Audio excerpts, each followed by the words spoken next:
Hi, this is Andrea Schulman again, and recently somebody wrote in through a comment form on my website asking for a video on attracting more freedom through the law of attraction.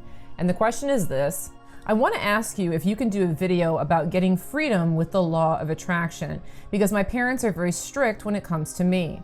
They don't allow me to leave the house. I'm an ex-drug addict and they are scared that I might relapse, so I am locked in. I really don't know how to deal with this. Please help. And this question really called to me because my parents were very, very strict, and also I am an ex-drug addict as well. So I really wanted to answer this question. But even if you don't live with your parents, and even if you're not an ex-drug addict, if you're in a situation where you feel that you don't have freedom, whether it's at your job, at school, in your home, or in some other capacity, it feels like someone is able to control you. I wanted to give you some suggestions on how to work with this and shift this into the knowing that you are free so that you can experience more freedom in your day-to-day.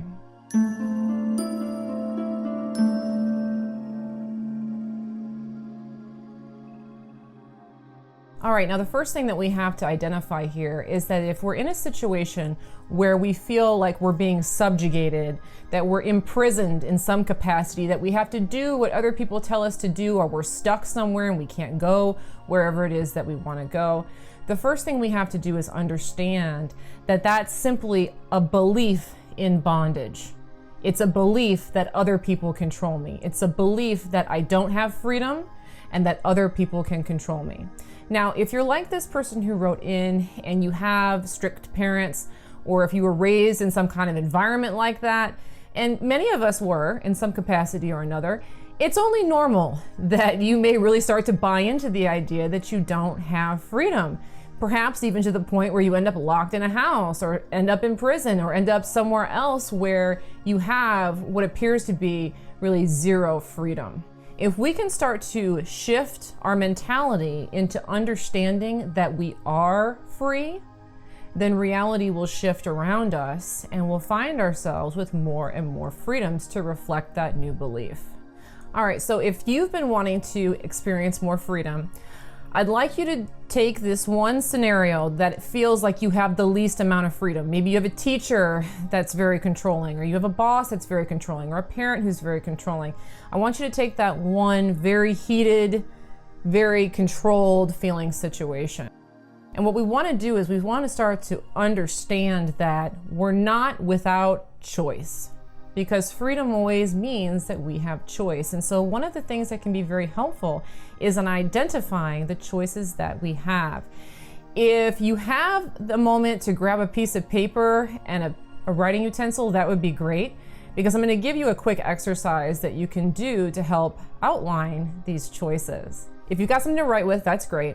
But I'd like you to take a moment and I'd like you to think about all of the choices that are available to you in this situation.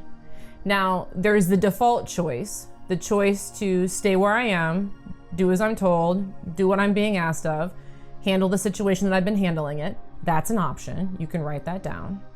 But I'd also like you to take a moment and write down any other possible option that you have. And you can be as outrageous with this as you want. They don't all have to be reasonable answers. So for example, I could burn this place to the ground. I could run away. I could take off. I could break the windows open and jet out of here. You can also write more reasonable sounding options. I could talk to my boss. I could have a heart-to-heart with my wife or with my parents. I could start looking for another job. I could talk to my guidance counselor about getting switched into a different class.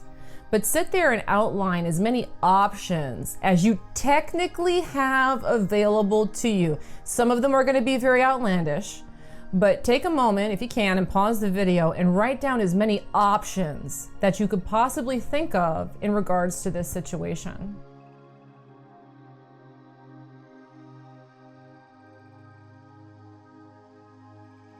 All right, now hopefully you've got a list of things that you could be doing in regards to this situation. Now, the next thing I'd like you to do is look over the list. Look over the list and ask yourself, of all of the options here that I've outlined, which one feels like it is the healthiest and the most self-loving choice I could take for me. Of this 7, 8 options that I found, which is the one that feels like it's the healthiest and the most self-loving choice for me?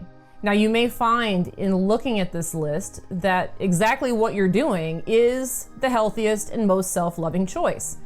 And if that's the case, then great, because we can start to redefine this situation, that I'm not here because I'm being forced to be here, but rather of the available options, this is the option that's healthiest and most self-loving for me. So I am actually making a choice to be here and to handle this situation in this way, because that's the best option for me. Now, if there's another option on the list that feels like it's healthier and more self-loving for you, well, you could always make a choice to take action on that. Now, if you can, go for it. Just go ahead and do it. In some cases, if you feel extremely bonded to a situation, if you feel like you're really trapped, that healthier, more self-loving choice might seem really hard or scary or challenging. And that's simply because with the law of attraction, things get bigger and bigger and bigger and bigger, and we end up feeling very controlled by our fears. So if it feels like the healthiest and most self-loving choice is just too hard to take action on right now, that's okay. Let's use the law of attraction to build up to that, because again, the law of attraction works on momentum. So just like you did with this exercise here, start to apply this exercise to your day-to-day life. Start to notice how many choices you have, because truthfully, in any single moment in time, you've got an infinite array of choices around you. I could turn on the TV, I could make a video, I could call a friend, I could turn on the light, I could turn off the light, I could take a nap, but there's always options. And so a really great exercise for you to do on a regular and consistent basis is at least a few times a day, stop what you're doing and just ask yourself, of the available options, what are they? And which one is the healthiest and most self-loving choice that I could take? And in that moment, take action on that healthiest and most self-loving choice. See, the more that you can do this, the more that you can understand that you already have a lot of options, that you're making choices all the time, that's going to tap you into the knowing that you have a tremendous amount of freedom.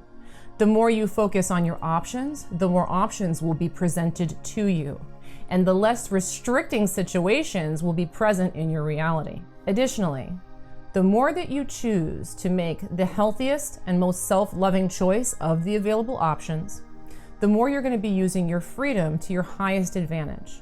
See, the more that you make choices based on what's healthiest and most self-loving for you, the more you step into a reality that's very healthy and self-loving. And that includes realities that give you a lot of freedom. Those aren't realities where you're getting told what to do and where you're being stuck in a cage. Do that on a regular basis, a few times a day if you can. Just ask yourself, what are the available options? Which one's the one that is the healthiest and most self-loving for me? And once you identify what it is, take action on it.